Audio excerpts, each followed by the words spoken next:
नमस्कार दोस्तों, आप सभी का हमारे YouTube चैनल पर स्वागत है। दोस्तों, यह जो क्लास है भाई योगेंद्र जीत किताब से संबंधित MCQ सीरीज की है। ओके, MCQ सीरीज संबंधित है और इस चैप्टर के अंदर दूसरा चैप्टर जो है हिंदी वर्णमाला, हिंदी का ध्वनि विज्ञान, इससे संबंधित इस चैप्टर के अंतर्गत कुल 270 जो है MCQs है। ओके, यह चैप्टर अगर किसी को चाहिए MCQs तो आप हमें कांटेक्ट कर सकते हैं। आपको हमारा नंबर जो है डिस्क्रिप्शन में मिलेगा, चैनल के डिस्क्रिप्शन में मिल जाएगा। ओके, वहाँ से आप हमें कांटेक्ट कर सकते हैं, व्हाट्सअप कर सकते हैं। अगर व्हाट्सअप पर आप मैसेज कर दोगे तो आपको जो है वो PDF प्रोवाइड किया जाएगा। इसका जो प्राइस है ओनली 29 रुपये है, केवल जो है 29 रुपये है। और उसके साथ साथ चैप्टर 1 का भी हमारे पास जो है MCQs है, वो भी जो है 221 MCQs उसके अंतर्गत है। अगर वह भी आपको चाहिए तो उसका भी प्राइस हमें एक ही रखें, क्योंकि 200 से ऊपर जो भी होगा दोस्तों उसका प्राइस केवल 29 रुपये होगा। यानी हम जो है कभी भी पैसे जो है बर्बाद करते, यानी खाली पीली जो काम में नहीं आता उस चीज़ पर लगाते हैं। ये काम में आने वाली चीज़ है। देखो, आपके पास किताब है, जो भाई योगेंद्र जीत की किताब है, आप पढ़ रहे हो कि खुद को जांच करना है कि आप कितना, आपको याद है, आप कितना समझ पाए हो उस किताब को या उस कॉन्सेप्ट को। तो आप किस तरह से चेक करोगे? तो वह जो है आप प्रैक्टिस सेट से जो है आपका जो परफॉर्मेंस है वो आपको पता चलेगा। कब पता चलेगा? जब आप प्रैक्टिस सेट का प्रयोग करके खुद को जांचने की शुरुआत करोगे, तब आपको पता चलेगा कि हम कितने वीक हैं और हम कितने डेवलप हुए हैं और कितना काम हमारा बाकी है करने का। कौन सी चीज़ें हमें याद नहीं रह रही है, कौन सी चीज़ें छूट जा रही है, इसका पता तभी चलता है जब आप प्रैक्टिस करते हो। जैसे जैसे जो यानी चैप्टर कंप्लीट होते जाएगा उसी तरह से PDF जो है आपको प्रोवाइड किया जाएगा। पूरा PDF यानी भाई योगेंद्र जीत की किताब कंप्लीट होने तक हम करवाएंगे दोस्तों। ऐसा कुछ भी नहीं है कि बीच में छोड़ देंगे, ऐसा कुछ भी नहीं है। ओके, पूरी किताब करवाएंगे, पूरी किताब की जो है PDF भी आपको मिल जाएगा। परंतु एक ही रिक्वेस्ट है कि यह किताब थोड़ा टाइम लगेगा। देखो, इसमें PPT बनाने के लिए टाइम लगता है और पढ़कर जो है हर जो लाइन होती है, हर जो वाक्य होता है उसको MCQs में यानी परिवर्तन करना भी एक टाइम है। सोच समझ कर उसमें बदलाव लाना पड़ता है। ऐसा नहीं कि देखे कि कर दिए, देखो टाइम लगता है उसको। इसलिए कह रहा हूँ कि अभी आप तैयारी में हो तो आप क्या कीजिए, इस चीज़ को खरीद लीजिए, खरीद के पढ़ लीजिएगा। और टेट से संबंधित हम तो आपको फ्रीली जो है PDF प्रोवाइड करेंगे। सोशल स्टडीज़ से संबंधित हो या साइंस से संबंधित जो है हम टेलीग्राम पर MCQs PDF जो है वहाँ पे प्रोवाइड करवाएंगे। ओके, क्योंकि वो बने बनाए हुए हैं, इसलिए वो आपको वहाँ पे मिल जाएंगे। ओके, इसको मेहनत लग रही है, उसको भी मेहनत लगती है, तो टेट के लिए जो आपको यहाँ पे फ्री में PDF मिल जाएगा टेट के लिए। ओके, क्योंकि मेहनत लगती है, आप भी समझ सकते हो, बिना मेहनत के कोई भी चीज़ हमको नहीं मिलती है। सक्सेस भी अगर हमें मिलना है तो हमें हार्डवर्क करना पड़ेगा, तब जाके हमें सक्सेस मिलता है। इस चीज़ को आप सभी जानते हैं, तो उसको ध्यान में रखते हुए अगर आप तैयारी कर रहे हैं तो मैं चाहता हूँ कि आप PDFs लेकर अपनी तैयारी जारी रखिएगा। ओके, इसके साथ आगे हम जो है बाकी के भी जो चैप्टर्स है वो भी आपको तुरंत ही अवेलेबल में लाने की कोशिश करेंगे। ओके, तो चलिए हम आज देखते हैं बाकी की प्रश्नोत्तरी जो पिछली क्लास में देखे थे, उसका अगला भाग हम देखेंगे। ओके, देखिए आज का जो है पहला प्रश्न, देखिए आज का पहला प्रश्न है, रोज शब्द में प्रयुक्त विदेशी ध्वनि कौन सी है? इसके अंतर्गत रोज जो शब्द है उसके अंतर्गत एक विदेशी ध्वनि है, वह कौन सी है? तो ये ज, बी, झ, सी, य, डी, स। तो इसके अंतर्गत जो है दो भी यहाँ पे हमें समान दिखाई दे रहे हैं। ओके, ज सर दो भी ऑप्शन में तो एक ही है, वहाँ पे भी ज है, यहाँ पे भी है, दो भी आंसर रहेगा नहीं, क्योंकि इसका जो विदेशी ध्वनियाँ कौन सी है हमारे पास, तो वह है जिसके नीचे क्या होता है, नुक्ता लगा हुआ होता है, उसे हम क्या कहते हैं, विदेशी ध्वनि कहते हैं। तो इसके अंतर्गत किस और विकल्प पे जो है वह नुक्ता लगा हुआ है, तो वह सी विकल्प पे जो है नुक्ता लगा हुआ है। इसलिए इसका जो सही उत्तर हो जाएगा वो हो जाएगा सी, इसका सही उत्तर है। ओके, अगला प्रश्न देखते हैं। यहाँ पे देखिए, नफरत शब्द में प्रयुक्त विदेशी ध्वनि कौन सी है? तो इसके अंतर्गत भी जो है नुक्ता लगा हुआ है, वही जो है क्या है, विदेशी ध्वनि है। ओके, इसका भी सही उत्तर जो होगा फ, इसका सही उत्तर हो जाएगा।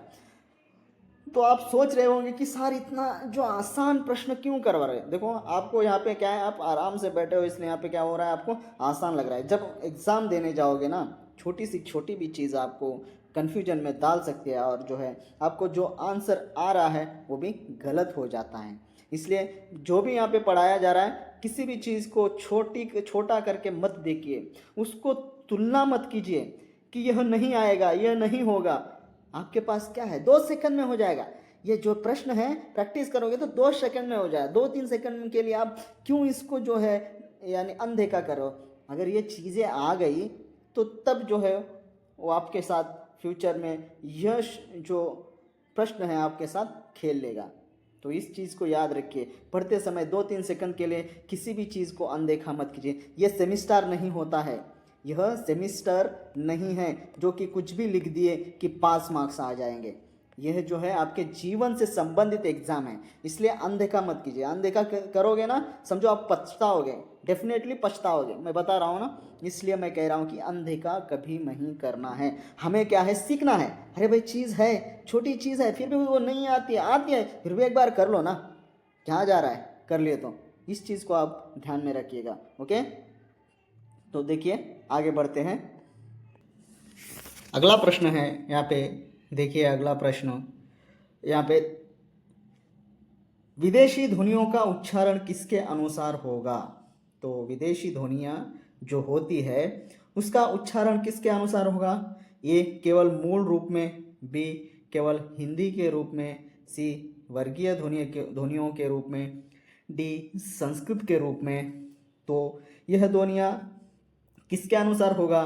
तो इसका जो सही उत्तर है वह है सी, वर्गीय ध्वनियों के अनुसार जो है इसका उच्चारण होगा। ओके, इस प्रश्न को जो है हम फिर से देखते हैं।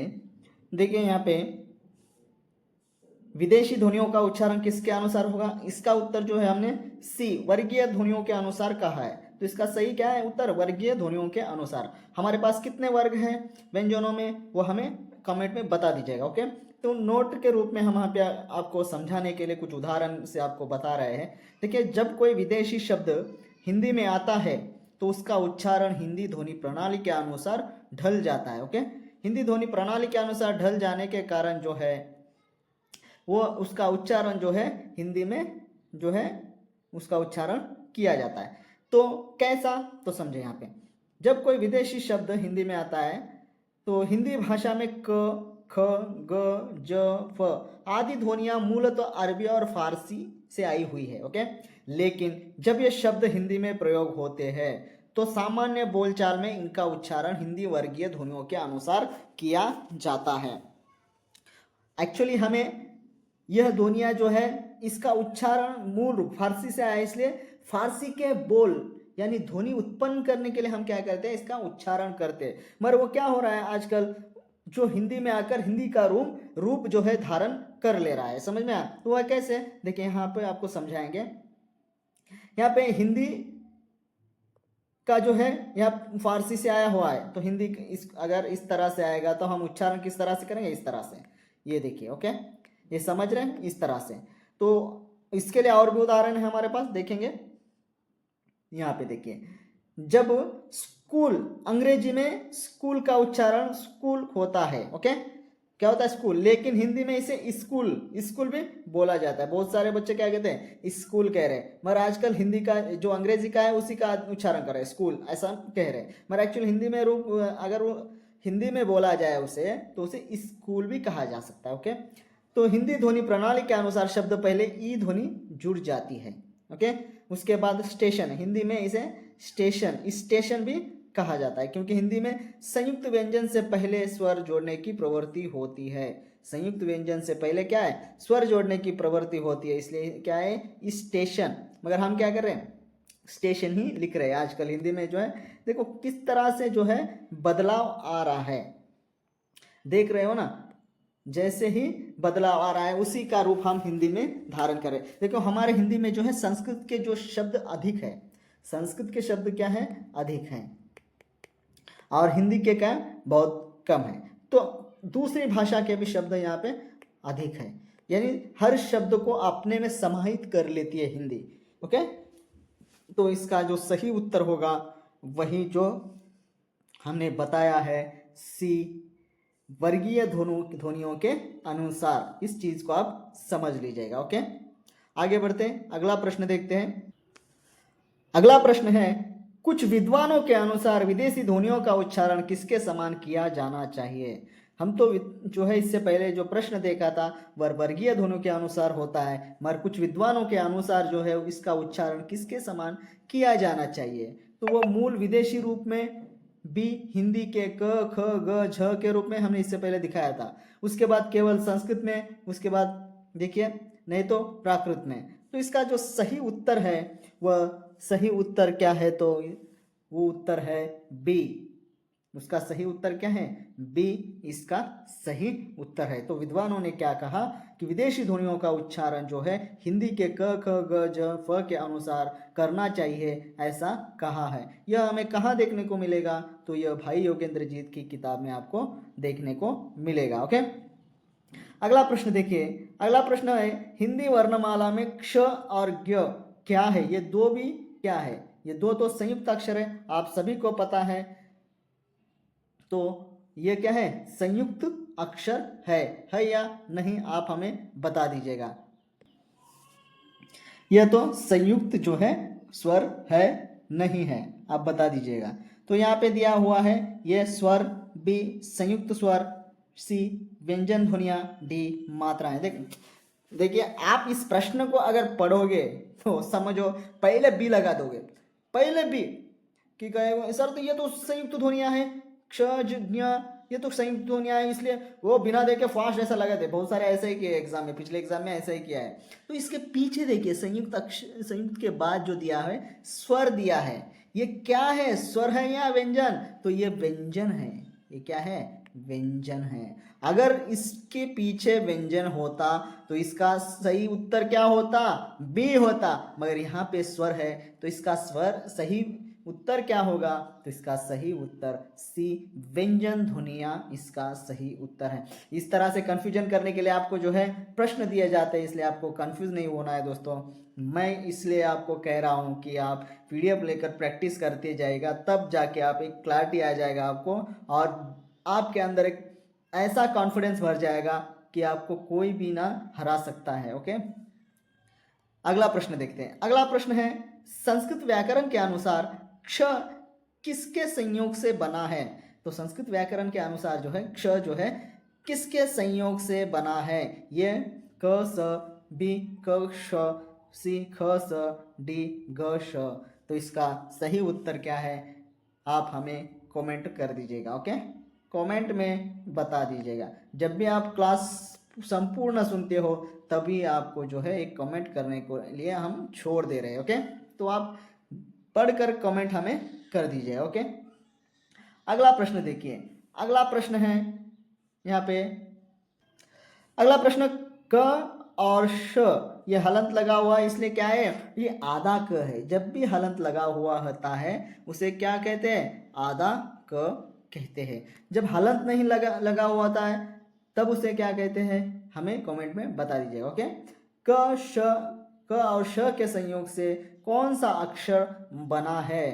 तो क और श से जो है वह अक्षर ये श बी क्ष सी ज्ञ डी त्र। तो इसका सही उत्तर जो है बी। हमने इसके पहले जो प्रश्न आपके लिए छोड़ा था हम यही उत्तर आपको बता दे रहे हैं। ओके, तो यहाँ पे प्रश्न है, हमने क्या किया था, इसको क्या किया था, यहाँ पे रखा था। ओके, इसको यहाँ पे रखा था, इसको वहां पे रखा था। तो देखिए प्रश्न कैसा बनाया जा रहा है। ओके, तो आप इस चीज को समझिएगा। अगला प्रश्न देखते हैं। क्ष यानी उसका उच्चारण क्या है, क्ष किस तरह से, इस तरह से। अक्षर के लिए अलग अक्षर क्यों बनाया गया है? तो हम उसे इस तरह से बना सकते थे ना, इसको अलग सा क्यों बनाया गया? ये देखो, ये चीज़ थी पहला, तो इसे इस तरह से क्यों बनाया गया है?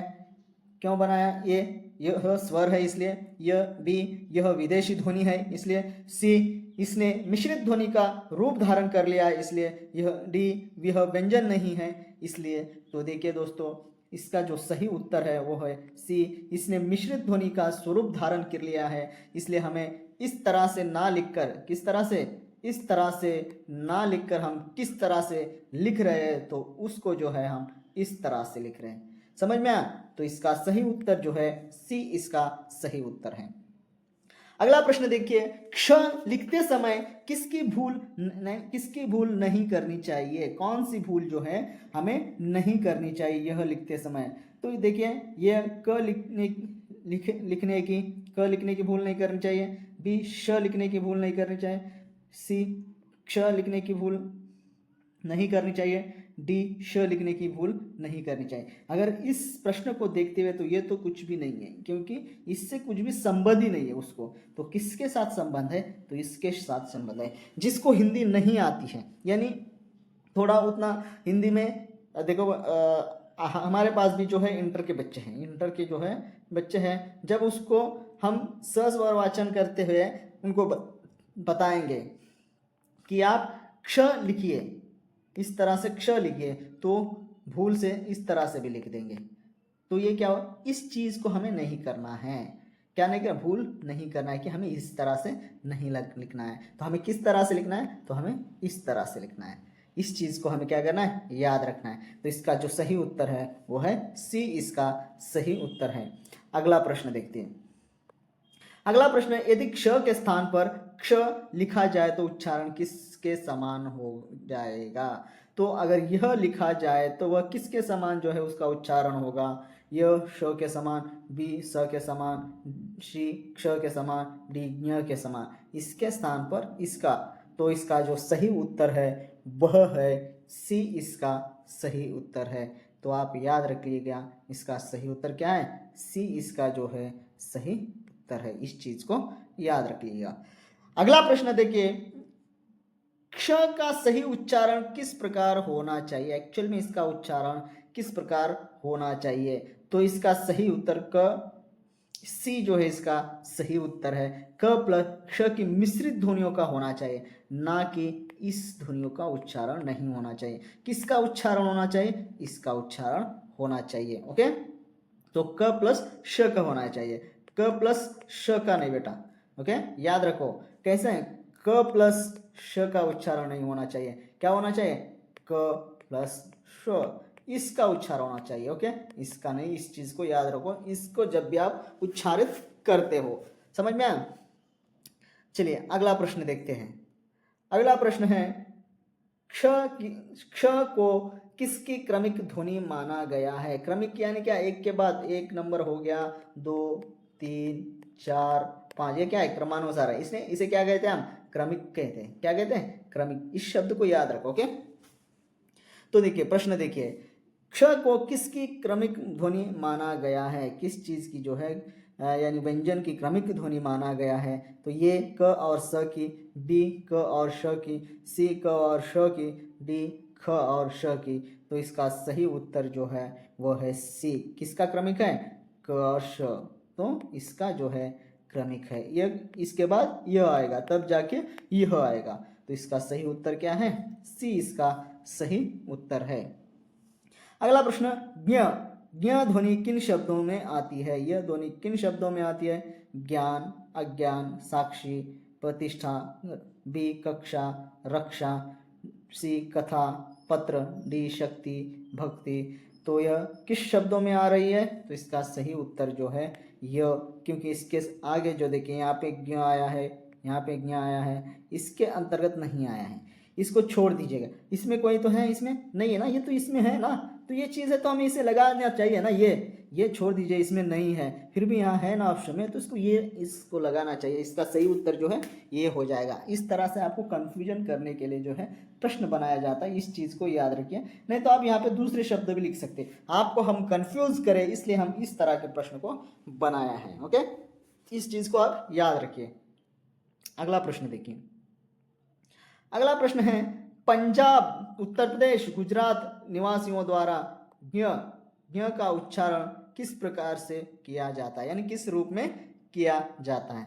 ये ज्ञ बी द्य सी य डी ज, तो उसका जो सही उच्चारण है वो किस प्रकार से किया जाता है, तो उसका सही उच्चारण है ये की तरह किया जाता है, आधा ग य, इसका सही उच्चारण ज्ञ ज्ञ ज्ञ करते हैं। ओके, कब कहाँ पे करते हैं, किस क्षेत्र में के निवासी, पंजाब, उत्तर प्रदेश, गुजरात। ओके, वह निवासी जो है ज्ञ कहते हैं, ज्ञ को क्या कहते हैं, ज्ञ कहते हैं। आगे देखते हैं, अगला प्रश्न देखिए। महाराष्ट्र के लोग ज्ञ का उच्चारण किस प्रकार करते हैं, तो महाराष्ट्र के जो है वह, ये तो गुजरात, पंजाब, उत्तर प्रदेश वाले करते हैं, इसका तो सही नहीं है ये तो। और सी न्य डी ज, तो वो किस प्रकार से करते हैं, ज्ञ ज्ञ, ज्ञानेश्वर, ज्ञानेश्वर कहते हैं, ज्ञानेश्वर ज्ञानेश्वर ज्ञानेश्वर ज्ञानेश्वर कौन कहते हैं, ज्ञानेश्वर ज्ञाने, यहाँ पे महाराष्ट्र के जब उच्चारित करेंगे तो ज्ञानेश्वर कहेंगे, ज्ञानेश्वर। अगर पंजाब होता तो ज्ञानेश्वर कहेंगे, ज्ञानेश्वर। तो इस चीज को याद रखो, ये बहुत काफी महत्वपूर्ण है। आपको पूरी किताब जो है आसान किया जा रहा है, या कि अगर आप पढ़ोगे तो इसको करोगे तो आराम से समझ जाओगे। ओके, अगला प्रश्न देखिए। अगला प्रश्न है, वेदों के विद्वान, यानी वेदों के जो विद्वान हैं ज्ञ ज्ञ का उच्चारण किस रूप में करते हैं, तो वह किस रूप में करते हैं, य ज्ञ बी य सी ज्ञ डी ज। तीन, हमने इससे पहले तीन चीज़ों को देखा है। पहले गुजरात पंजाब वालों को देखा, वो जो है इस तरह से उसका उच्चारण करते हैं। फिर महाराष्ट्र का देखा, वो जो लोग हैं ज्ञ इस तरह से उच्चारण करते हैं। अब जो है वेदों में किस तरह से इसका उच्चारण किया गया, यज्ञ, ओके, ज्ञ ज्ञ ज्ञ, इस तरह से किया है। इन तीनों चीज़ों को याद रखो, डिफरेंशिएशन। ओके, तो इसका सही जो उत्तर है वो है डी है, ज्ञ ज्ञ ज्ञ, इसका सही उत्तर डी है। ओके, अगला प्रश्न देखिए, चतुर्वेदी। ओके, ये कौन से चतुर्वेदी, आप हमें जो है कमेंट में बताइएगा। भाई योगेंद्र जीत किताब में है, हम उसको यहाँ पे जोड़ देंगे नाम। ओके, हम इसका आगे का नाम जो है यहाँ पे जोड़ देंगे। आप इस चीज़ को बताओ कि भाई योगेंद्र जीत में ये जो है विद्वान है, ये जो है इनका आगे वाला नाम कौन सा है, हमें बता दीजिए। ओके, चतुर्वेदी के अनुसार ज्ञ किन ध्वनियों के संयोग से बना है, तो इसका सही उत्तर क्या है, तो ये ज और य से, बी ज और ज्ञ से, सी ग और य से, डी द और य से। तो इसका जो सही उत्तर है वह है बी ज और ञ से जो है, इस यानी संयोग से यह जो है ध्वनि बनी हुई है। हमने पूछा था इस इनका जो है आगे का नाम क्या है, यह बता दीजिएगा। ओके, अगला प्रश्न देखते हैं। अगला प्रश्न देखिए, ब्राह्मी लिपि के शिलालेखों से किस ध्वनि के संबंध में पुष्टि होती है, जो ब्राह्मी लिपि के शिलालेख है उस ध्वनियों के संबंध में पुष्टि हुई है, किस ध्वनि के संबंध में पुष्टि हुई है, तो ये क्ष बी प्र सी ज्ञ डी ष्ट। तो इसका सही उत्तर क्या है, तो इसका जो सही उत्तर है वह है सी, इसका सही उत्तर है। ज्ञ जो है किस शिलालेख में पाया गया है, ब्राह्मी लिपि, ये जो है इसका सही उत्तर हो जाए। इस तरह से भी प्रश्न बनाए जा सकते हैं। ओके, इस चीज को आपको याद रखना है। अगला प्रश्न, ज्ञ ध्वनि का उच्चारण किस रूप में होना चाहिए, हमने इससे पहले देखा था, तो इसका सही उत्तर जो है बी है। ओके, आगे बढ़ते हैं। अगला प्रश्न देखिए, महर्षि दयानंद सरस्वती का मत ज्ञ के विषय में क्या है, वो ज्ञ के विषय में, ज्ञ के विषय में क्या कहते हैं, तो ये ज के समान है, बी ज्ञ के समान है, सी ज के समान है, डी ज और ज्ञ के समान है। तो इसका जो सही उत्तर है वो है डी। वो कहते हैं कि इसका जो उच्चारण है वह ज और ज्ञ के समान है, तो इसलिए इसका सही उत्तर जो है डी हो जाएगा। अगला प्रश्न देखिए, क्ष तथा ज्ञ को किस श्रेणी में रखा गया है, तो किस श्रेणी में रखा गया है, ये स्वर, बी संयुक्त स्वर, सी व्यंजन ध्वनियां, डी मात्राएं। तो इसका सही उत्तर जो है सी, इसका सही उत्तर है, क्योंकि यह संयुक्त स्वर नहीं संयुक्त व्यंजन है। ओके, तो इसका सही उत्तर जो है सी हो जाएगा। अगला प्रश्न देखिए, ज्ञ के उच्चारण में भिन्नता किस कारण पाई जाती है? तो ज्ञ के उच्चारण में किस तरह की भिन्नता पाई जाती है? देखिए, ये लिपि के कारण, बी भाषा क्षेत्र के कारण, सी व्याकरण के कारण, डी लेखन के कारण। तो इसका जो सही उत्तर है वह है पी भाषा क्षेत्र के कारण। हमने इससे पहले देखा था गुजराती, पंजाबी जो है इस तरह से उच्चारण करते हैं, और जो है वेदों में, वेदों के विद्वान जो है किस तरह से उच्चारण करते थे, इसका उच्चारण करते थे। और जो मराठी के जो होते महाराष्ट्र के, वो किस तरह से उच्चारण करते थे, इस तरह से। तो इसका सही उत्तर हो गया ना भाषा क्षेत्र के कारण। समझ में आया? तो इसका सही उत्तर जो है बी इसका सही उत्तर है।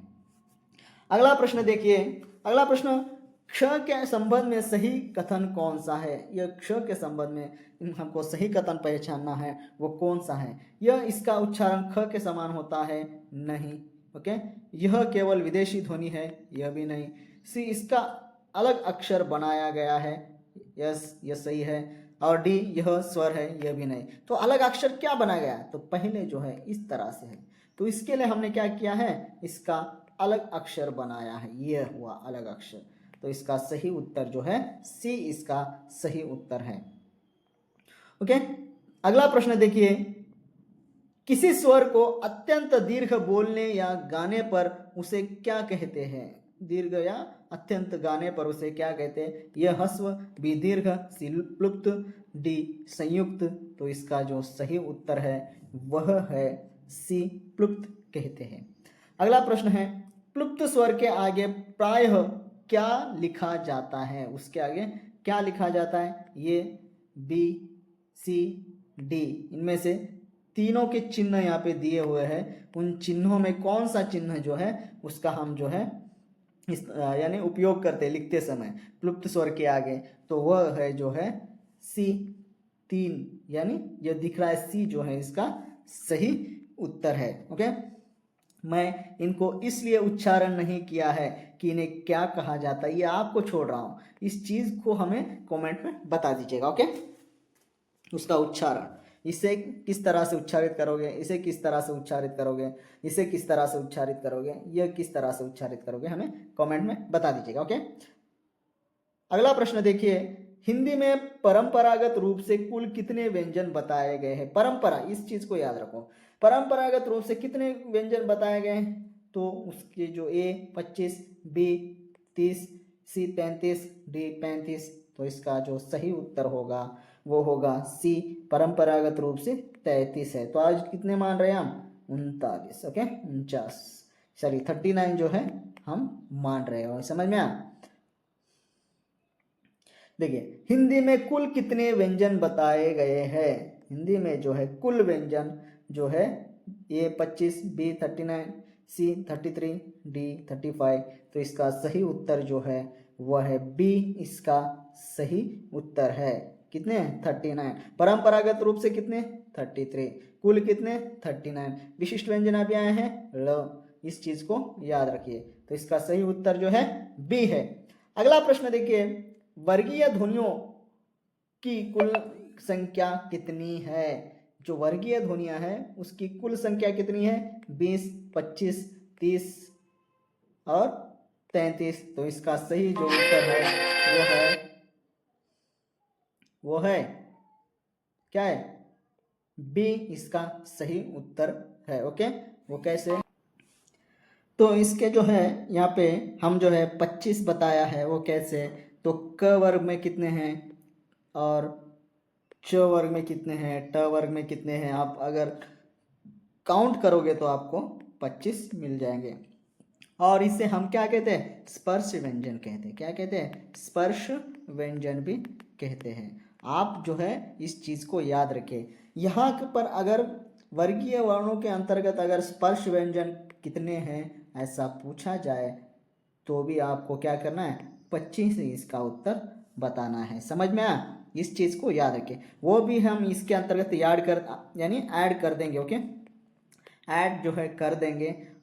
कुल जो है आखिरी तक जो है जितने भी प्रश्न बनाएंगे उसको सभी को जो है यहाँ पे ऐड कर दिया जाएगा। बस ये भाई योगेंद्रजीत किताब से है, इसलिए हम यहाँ क्या कर रहे हैं, उस चीज़ को याद यानी ऐड नहीं कर रहे हैं। ओके, दूसरी किताबों में है, वो भी जो है आपको टेलीग्राम में दिया जाएगा। ओके, उस चीज़ को, तो उस चीज़ को आपको याद रखना है, समझ में आए। तो आज का जो आखिरी प्रश्न देखिए, क वर्ग में कितने वर्ण होते हैं? तो क वर्ग में कितने वर्ण होते हैं? इसका सही उत्तर जो है 5 होते हैं। 5 और 5 फाइव कितने होते हैं?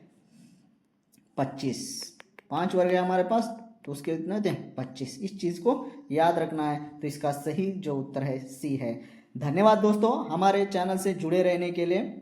ऐसे ही जुड़ते रहेगा और अपना जो लक्ष्य है हासिल कीजिए। ओके, हमारे और से जितनी भी कोशिश हो रही है हम पूर्ण रूप से कर रहे हैं। बस आपको प्रयत्न करना होगा, क्योंकि आपको जो है जीवन में सफल बनना है। ओके, जीवन में जो है सफल बनना है तो मेहनत भी जो है आपको करना है। बस हम मार्गदर्शन कर सकते हैं और आपको बता सकते हैं, और हम जो है एमसीक्यूज बना के आपको दे सकते हैं। आप खरीद के जो है उसे प्रैक्टिस कर को आपको ही जो है अपनी मंजिल को हासिल करना होगा। ओके, आपके लक्ष्य की ओर बढ़ते रहिएगा दोस्तों, जो आपको रास्ता है दिख जाएगा। समझ में आया? तो धन्यवाद, फिर मिलेंगे अगले वीडियो में। ओके।